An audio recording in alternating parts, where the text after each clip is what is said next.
How to download Pinterest videos to your gallery. Let's get started. Launch your Pinterest app. Make sure you have already logged into your account. Now navigate to the video that you want to download to your gallery, or also you can search for it. Click on the search icon. At the very top, you're going to see the search box. Over there, type in the video that you want to download. After video appears, launch it. Now at the bottom, you're going to find different option.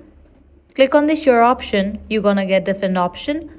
Likewise, click on three dots. You'll get the option of copy link and report, but you won't get the option to download it. So what you have to do is click on the option copy link. Once you have copied the link of the video, close this. Launch your preferred browser and then type in Pinterest Video Saver or Downloader. Navigate to any of the website, and over there you'll need to paste the copied link. Then click on download. With that, the video will be downloaded. So this way you can easily download Pinterest videos to your gallery. If this guide helped you out, don't forget to like, share and subscribe.